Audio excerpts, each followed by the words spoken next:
علیہ وسلم کو مبعوث کیا اور آپ پر اللہ نے آخری کتاب نازل کی، یہ آخری پیغام نازل کیا، اور اس کے ذریعہ سے اللہ نے فَأَنْقَذَكُم مِّنْهَا، تم کو اس جہنم کے گڈھے سے بچا لیا، پیچھے کھینچ لیا۔ رسول اکرم صلی اللہ علیہ وسلم نے ارشاد فرمایا میری مثال اور تمہاری مثال ایسے ہے جیسے ایک آدمی ایک چراغ روشن کرتا ہے۔ اب برسات کے اندر جو چھوٹے چھوٹے کیڑے مکوڑے ہوتے ہیں وہ آتے ہیں پروانے اور آ کر اس چراغ کے اوپر گرتے ہیں، اپنے آپ کو جلاتے ہیں۔ ایک آدمی ان کو وہاں سے ان کو پیچھے ہٹاتا ہے، آگے نہ جاؤ، آگ ہے، جل جاؤ گے۔ کہا اسی طرح تم سب کے سب جو ہے دوڑے چلے جا رہے تھے جہنم کے گڈھے کی طرف، میں تم میں سے ہر ایک کو اس کی پیٹھ سے پکڑ پکڑ کے پیچھے کھینچ رہا ہوں۔ ایسا پیغام اللہ نے نازل کیا اور ایسے رسول صلی اللہ علیہ وسلم کو مبعوث کیا کہ آپ نے پھر سب کو جوڑ دیا۔ اور کیسے جوڑ دیا؟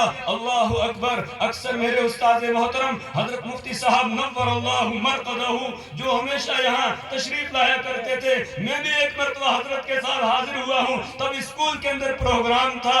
آج حضرت نہیں ہے، اللہ ان کی قبر کو نور سے منور فرمائے، اللہ ان کے درجات کو بلند فرمائے، اللہ ان کو اعلیٰ علیین میں جگہ نصیب فرمائے۔ اللہ تبارک و تعالی ان کے اس مشن کو جو انہوں نے اللہ کے دین کی آبیاری کے لیے، اللہ کی کتاب کو گھر گھر پہنچانے کے لیے، ہر ایک آدمی کے سینے کے اندر اتارنے کے لیے جو انہوں نے مشن شروع کیا تھا، اللہ اس کو تا قیامت جاری اور ساری فرمائے۔ اور حضرت نے آخری وقت میں یہ کہا تھا کہ اللہ نے مجھے کامیاب کیا، میں نے یہ موضوع بنایا تھا اپنی زندگی کا کہ یہ اللہ کا قرآن، اللہ کی کتاب ایک ایک گھر تک پہنچے، اور فرمایا اللہ نے مجھے کامیاب کیا۔ قاری صاحب کو کہنے لگے قاری صاحب میں مایوس نہیں ہوں، میں مایوس نہیں ہوں، یہ کام چلے گا، اللہ اس کو آگے بڑھائے گا، میں اللہ کی ذات سے مایوس نہیں ہوں، میں چاہے رہوں یا نہ رہوں۔ آج آپ کا یہ مدرسہ جو ہے یہ بھی حضرت ہی کا لگایا ہوا اور انہی کی نگرانی میں چلنے والا گویا ایک پودا ہے، اللہ اس کو بھی خوب پھلنے اور پھولنے کی توفیق عطا فرمائے۔ تو انہوں نے یہی پیغام ان کا یہی بتاتے تھے لوگوں کو، اللہ کے قرآن کے ساتھ جڑ جاؤ، سب چیزوں کا حل اسی کے اندر ہے۔ حضرت عام طور سے اپنی تقریروں کے اندر اس کو بیان کرتے تھے کہ وہ جو بکھرے ہوئے تھے ان کو ایسا جوڑا کہ ایک وقت آتا ہے ایک آدمی میدان جنگ کے اندر زخمی ہو جاتا ہے اور اس کا آخری وقت ہوتا ہے جس وقت میں کوئی کسی کو یاد نہیں رکھتا ہے، اس وقت اپنی ہی پڑی ہوئی ہوتی ہے، نفسی نفسی کا عالم ہوتا ہے۔ وجاءت سکرۃ الموت بالحق، جب موت کا وقت جو ہے، موت کی وہ بے ہوشی آ جاتی ہے، اس وقت آدمی کسی کو یاد نہیں رکھتا ہے۔ لیکن ان لوگوں کو ایسا بنا دیا تھا، ایسے ان کو جوڑ دیا تھا کہ وہ آخری وقت ہے اس کا ایک بھائی یا رشتہ دار اس کے پاس پانی لے کر حاضر ہوتا ہے، برابر میں ایک دوسرا زخمی پڑا ہوا تھا، اس نے آہ کی تو یہ اس کو اشارہ کرتا ہے میں نہیں پیوں گا، میرے بھائی کے پاس لے جاؤ، پہلے اس کو پلاؤ۔ جب یہ پانی لے کر اس کے پاس پہنچتا ہے ایک تیسرا آہ بھرتا ہے، یہ اشارہ کرتا ہے اس کے پاس لے جاؤ، جب اس کے پاس پہنچتا ہے چوتھا آہ بھرتا ہے، اسی طرح 7 تک یہ سلسلہ چلتا ہے۔ جب وہ 7ویں کے پاس پہنچتا ہے اس کی روح قبض ہو چکی ہوتی ہے، وہ مڑ کر واپس ترتیب سے آتا ہے، سب جان دے دیتے ہیں لیکن اپنے بھائی سے پہلے پینا پسند نہیں کرتے ہیں۔ یہ کیا چیز تھی جس نے ان کو بدلا تھا؟ یہ اللہ کی کتاب تھی جس کی تعلیم دی تھی رحمت للعالمین محمد عربی صلی اللہ علیہ وسلم نے، اس کے نتیجے میں اس طرح دل ان کے جڑ گئے تھے۔ لیکن میرے ایمانی بھائیوں، آج یہ اتنا بھرا ہوا یہاں مجمع ہے، اللہ آپ سب کو جزائے خیر عطا فرمائے۔ آج قرآن کی نسبت سے ہم یہاں پر جمع ہیں، لیکن ایک بات افسوس کے ساتھ میں کہتا ہوں، آج ہم قرآن سے دور ہو گئے، آج ہم دین سے دور ہو گئے ہیں، اور ہمیں نہیں معلوم ہے دین کتنا قیمتی ہے، قرآن کتنا قیمتی ہے۔ یہ دین ہم تک جو پہنچا ہے، یہ قرآن ہم تک جو پہنچا ہے، اس کے پیچھے کتنی قربانیاں دی گئی ہیں، کتنے اس کے پیچھے جو ہے وہ کتنوں نے اپنے بچوں کو یتیم کرایا، کتنوں نے اپنی بیویوں کو بیوہ کیا، کتنی ایسی مائیں تھی جنہوں نے اپنے بچوں کو نشاور کر دیا۔ کس کے لیے؟ اس دین کی آبیاری کے لیے، اس دین کو زندہ رکھنے کے لیے، اس قرآن کو دوسروں تک پہنچانے کے لیے۔ ان کا کوئی جرم نہیں تھا۔ حضرت محمد عربی صلی اللہ علیہ وسلم جن پر یہ پیغام نازل ہوا، قرآن اترا، جب تک قرآن نہیں اترا تھا تب تک پورا مکہ آپ کی قسم کھاتا ہے، آپ کو صادق الامین کہتا چاہتا ہے، لیکن جیسے ہی اللہ کا قرآن آپ پر نازل ہو جاتا ہے اور ان کے عقیدے کے خلاف باتیں آتی ہیں، وہ سب آپ کے دشمن ہو جاتے ہیں، جانی دشمن ہو جاتے ہیں۔ قرآن نے کہا کہ لا یکذبونک ولکن الظالمین بآیات اللہ یجحدون، کہ پیارے یہ آپ کو نہیں جھٹلاتے ہیں، یہ اللہ کی آیات کو جھٹلاتے ہیں۔ ہاں، آپ کو جو جھٹلا رہے ہیں اللہ کی آیات کی وجہ سے جھٹلا رہے ہیں، قرآن کے آنے کی وجہ سے جھٹلا رہے ہیں۔ پہلے یہ آپ کو نہیں جھٹلاتے تھے، جب وحی نازل ہوئی تب آپ کے دشمن ہوئے ہیں۔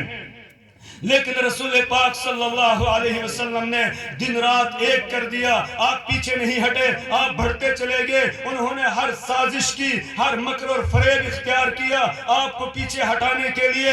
آپ جس نور کو لے کر آئے تھے اس نور کو بجھانے کے لیے، یریدون ان یطفئوا نور اللہ بافواہہم واللہ متم نورہ ولو کرہ المشرکون، کہ یہ لوگ اللہ کے اس نور کو اپنی پھونکوں سے بجھانا چاہتے ہیں، لیکن اللہ اس کو مکمل کرنا چاہتا ہے۔ وہی جو آپ کی جان کے دشمن تھے، پھر وہی آپ پر جانوں کو نچھاور کرنے والے بن جاتے ہیں۔ لیکن اس کے لیے ایک آپ نے محنت کی، قربانی دی، اس قربانی کے نتیجے میں پھر دین وجود کے اندر آ گیا، پھر جو ہے دین عام ہو گیا۔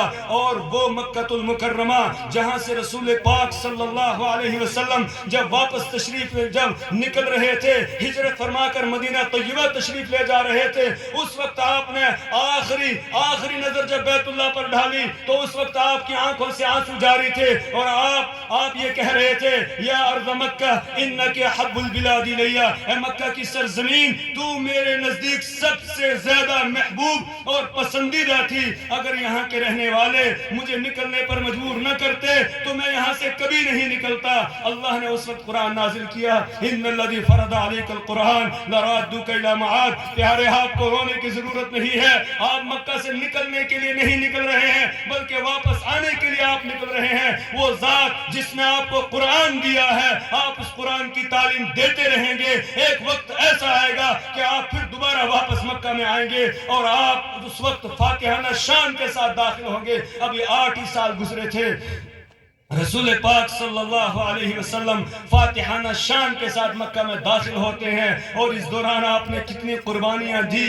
آپ پر جو ایمان لانے والے تھے انہوں نے کتنی قربانیاں دی۔ میرے ایمانی بھائیوں، ہمیں سیرت کا مطالعہ کرنا چاہیے، ہمیں تاریخ کا مطالعہ کرنا چاہیے، تب پتہ چلے گا یہ قرآن ہم تک کیسے پہنچا ہے، یہ دین ہم تک کیسے پہنچا ہے، کس طرح ہم تک پہنچا ہے۔ آج ہم اس سے منہ موڑ رہے ہیں اور دور ہو رہے ہیں قرآن سے اور دین سے۔ دین کو ہم نے گھروں سے نکال دیا، اپنی زندگی سے نکال دیا، اپنے شہروں سے نکال دیا، اپنی بستیوں سے نکال دیا۔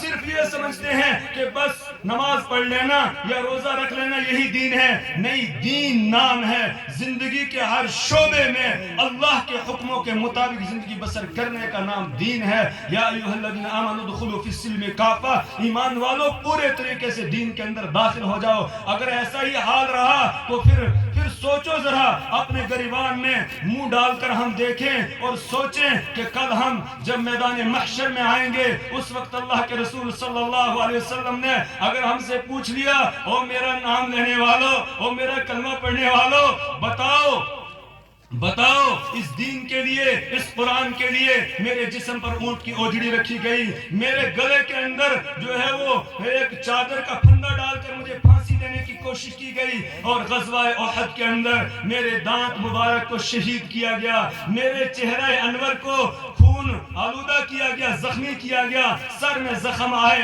میں نے خون دے کر یہ قرآن تم تک پہنچایا تھا، یہ دین تم تک پہنچایا تھا، آخر کیا وجہ سی، تم نے کیوں اس سے منہ موڑا تھا؟ کوئی جواب ہمارے پاس ہوگا؟ بتائیں، کوئی جواب نہیں ہوگا۔ میری بہنیں، میری مائیں، وہ بھی ذرا سوچیں، آج ہم دین سے دور ہو رہے ہیں۔ کل اگر حضرت سمیہ رضی اللہ تعالی عنہا، جنہوں نے اس دین کے لیے، ایمان کے لیے، قرآن کے لیے اپنے آپ کو قربان کر دیا تھا، اور یہ دین اسلام کی سب سے پہلی شہیدہ تھی، کہ جس کو بے دردی کے ساتھ شہید کیا گیا۔ کیسے شہید کیا گیا؟ اللہ اکبر! ابو جہل لعین نے کیا کیا؟ 2 اونٹ لیے، ایک اونٹ کا چہرہ ادھر کیا، دوسرے کا اس طرف کیا، اور اس اللہ کی بندی کو یہ کہا کہ محمد صلی اللہ علیہ وسلم کا انکار کر دو اور بتوں کو مان لو تو ابھی چھوڑ دیں گے، ورنہ ان دونوں اونٹوں کے ساتھ تمہاری ٹانگوں کو باندھ کر اور تمہارے جسم کے 2 ٹکڑے کر دیے جائیں گے۔ اس اللہ کی بندی نے کہا فقد ما انت قاض، تو جو کر سکتا ہے کر لے، اب تو ایمان میرے دل کے اندر اتر رکھ چکا ہے، اگر آج میں پھر گئی پھر اسلام کی تاریخ ہی ختم ہو جائے گی، میں پھرنے والی نہیں ہوں۔ ڈٹ گئی وہ، اور اس کے بعد پھر آسمان نے وہ منظر دیکھا کہ اس ابو جہل لعین نے اس اللہ کی بندی کی ایک ٹانگ کو اس اونٹ کے ساتھ باندھ دیا، دوسری کو اس کے ساتھ باندھا، اور اس کے بعد اس اونٹ کو ادھر چلایا، اس اونٹ کو ادھر چلایا، اس کے جسم کے 2 ٹکڑے ہو جاتے ہیں، وہ جان پیش کر دیتی ہے لیکن ایمان کو نہیں چھوڑتی ہے، رسول پاک صلی اللہ علیہ وسلم کو نہیں چھوڑتی ہے، قرآن کو نہیں چھوڑتی ہے۔ میری مائیں بہنیں ان کو کیا جواب دیں گی جو آج پردہ بھی نہیں کر رہی ہیں، جو قرآن نہیں پڑھ رہی ہیں، جو نمازیں نہیں پڑھتی ہیں؟ کوئی جواب وہاں پر نہیں ہوگا۔ اس لیے آج اللہ نے موقع دیا ہے، آج اس مجلس کے اندر ہم میں سے ہر آدمی، ہر میرا بزرگ اور میرا ایمانی بھائی اور میری بہن، میری ماں، سب کے سب اور جتنے نوجوان ہیں سب کے سب یہ عہد کریں کہ آج کے بعد ہم دین کے مطابق زندگی بسر کریں گے انشاءاللہ رسول اکرم صلی اللہ علیہ وسلم کی سیرت کو پڑھیں گے، جیسے آپ نے زندگی بسر کی ویسے زندگی بسر کریں گے، قرآن کو اپنا امام بنائیں گے، اپنا رہبر بنائیں گے، اپنا رہنما بنائیں گے اور اس کے مطابق زندگی بسر کریں گے، قرآن پڑھیں گے۔ بس آخری بات عرض کرتا ہوں، بات کو ختم کروں گا۔ میرے استاد محترم حضرت مفتی فیض الوحید صاحب نور اللہ مرقدہ، جنہوں نے آخری بات جو مجھے بیان کرنے کے لیے کہی تھی لوگوں کے سامنے، وہ یہ تھی، حضرت نے فرمایا لوگوں کے سامنے عظمت قرآن کو بیان کرنا اور لوگوں سے یہ کہنا لوگوں اپنے بچوں اور بچیوں کو حافظ قرآن بناؤ، ان کو قرآن کی تعلیم دو، یہی چیز ساتھ جانے والی ہے، باقی سب کچھ یہیں رہ جائے گا۔ آپ بتائیں کتنے آئے، بڑے بڑے مکانات بنائے، بڑی بڑی کوٹھیاں بنائی، بڑے بڑے عہدوں کے اوپر وہ فائز رہے، بڑی بڑی گاڑیوں میں جو چلتے تھے، لیکن آخر وہ وقت آیا کہ جس وقت وہ خود نہیں چل پا رہے تھے ان کو اٹھایا گیا، اٹھا کر لایا گیا، اور بہت سے تو میرے بھائی ایسے بھی ہوتے ہیں جن کو اٹھانے کی نوبت ہی نہیں آتی ہے، کہاں چلے جاتے ہیں، ان کا کوئی جو ہے جنازہ پڑھنے والا نہیں ہوتا ہے، کوئی اٹھانے والا بھی نہیں ہوتا ہے۔ وہ وقت آنے والا ہے، ہم میں سے ہر ایک پر آنے والا ہے، ذرا اس وقت کا تصور کریں، اس وقت کیا ساتھ جائے گا؟ کیا یہ بڑے بڑے بنگلے ساتھ جائیں گے؟ جی دوست احباب ساتھ جائیں گے؟ جن کی وجہ سے آج ہم دین سے منہ موڑتے ہیں ان کو خوش کرنے کے لیے برادری والے ساتھ جائیں گے، رشتہ دار ساتھ جائیں گے؟ بولو تو صحیح نہیں جائیں گے؟ جی وہ پیسوں کے جو ہے وہ بنڈل ساتھ جائیں گے؟ جی سونا چاندی ساتھ جائے گا؟ نہیں جائے گا۔ اگر ساتھ جائیں گے تو وہ ہمارے اعمال ہوں گے، اچھے ہوں تب بھی، برے ہوں تب بھی، وہی ساتھ جائیں گے، اور اسی کے مطابق پھر قبر میں یا تو اعزاز کیا جائے گا، اکرام کیا جائے گا، استقبال کیا جائے گا، اور یا پھر سزاؤں کے ذریعے سے اس کی خبر لی جائے گی۔ اس 2 گز کے ٹکڑے کو بھی ہم نے یاد رکھنا ہے، وہاں کوئی چیز ساتھ نہیں جائے گی۔ وہ بڑے بڑے حکمراں جنہوں نے پوری دنیا کے اوپر حکومت کی، وہ بھی جب گئے تو خالی ہاتھ۔ وہ سکندر کے بارے میں مشہور ہے نا کہ جب اس کے جانے کا وقت آیا اس نے کہا جب مجھے دفن کرو گے میرے ہاتھوں کو باہر رہنے دینا، کیوں؟ تاکہ ہر ایک دیکھنے والا یہ سمجھے کہ یہ وہ ہے جس نے پوری دنیا پر حکومت کی تھی، مشرق سے مغرب، شمال سے جنوب، لیکن جب دنیا سے گیا تو کیسے گیا؟ خالی ہاتھ۔ ساتھ جانے والی دولت ایمان ہے اور اعمال صالحہ ہے۔ المال والبنون زینت الحیات الدنیا والباقیات الصالحات، مال اولاد یہ سب کے سب دنیا کی زینت ہے، اور باقی رہنے والی چیز الصالحات، نیک اعمال ہیں، یہی ساتھ جائیں گے۔ اس لیے ہر آدمی آج کی اس مجلس میں، آج کے اس جلسے میں یہ ارادہ کرے کہ انشاءاللہ جو ہماری زندگی کے باقی لمحات رہ گئے ہیں، اور ہم نہیں جانتے ہیں کہ کتنے لمحات باقی رہ گئے، کوئی جانتا ہے؟ جی کوئی نہیں جانتا ہے، ہم میں سے کون دعویٰ کر سکتا ہے؟ اللہ کے پیارے رسول صلی اللہ علیہ وسلم نے استنجا کیا، تھوڑے سے ہٹے، تیمم کرنے لگے۔ حضرت عبداللہ ابن عمرو بن العاص رضی اللہ نے حضرت عبداللہ ابن عباس رضی اللہ تعالی عنہ انہوں نے عرض کیا، یا رسول اللہ صلی اللہ علیہ وسلم الماء قریب منکا، پانی تو آپ کے قریب ہیں، لیکن آپ نے تیمم کیوں کیا؟ تیمم تو تب ہوتا جب پانی نہ ہو، تو آپ نے تیمم کیوں کیا؟ آپ نے فرمایا کہ ما ادری لعلی لا ابلغ، میں نہیں جانتا ہوں کہ شاید میں پانی تک نہ پہنچ پاؤں، اس سے پہلے ہی وقت آ جائے، بلاوا آ جائے تو پانی تک پتہ نہیں پہنچ پاؤں گا یا نہیں پہنچ پاؤں گا، میں پاکی کی حالت میں دنیا سے جانا چاہتا ہوں، اس لیے تیمم کر کے وہاں تک پہنچنے کے لیے اپنے آپ کو پاک کر رہا ہوں۔ تو ایمانی بھائی کوئی نہیں جانتا ہے، اس لیے ارادہ کریں جو لمحات ہماری زندگی کے باقی رہے ہیں انشاءاللہ اللہ کے حکموں کے مطابق گزاریں گے اور رسول پاک صلی اللہ علیہ وسلم کی سنتوں کو اختیار کریں گے۔ زندگی کے ہر ایک شعبے میں اپنے بچوں کو بچیوں کو حافظ قرآن بنائیں گے۔ جن کے بچے اور بچیاں بڑے ہو گئے ہیں وہ اپنے پوتے پوتیوں کو، نواسے نواسیوں کو انشاءاللہ حافظ قرآن بنائیں گے، ان کو قرآن کی تعلیم دیں گے۔ باقی تعلیم بھی ضروری ہے، باقی جتنے فنون ہیں ان کی بھی ہمیں ضرورت ہے، ہمیں ڈاکٹروں کی ضرورت ہے، انجینئروں کی ضرورت ہے، ہر عہدے پر ہمارے آدمی ہونے چاہیے، لیکن پہلے ہم نے اس کو مسلمان بنانا ہے، اس کے بعد پھر ڈاکٹر، اس کے بعد پھر انجینئر، اس کے بعد پھر جو ہے باقی جتنے بھی محکمے ہیں ان محکموں میں بھیجیں گے، لیکن پہلے کیا بنائیں گے؟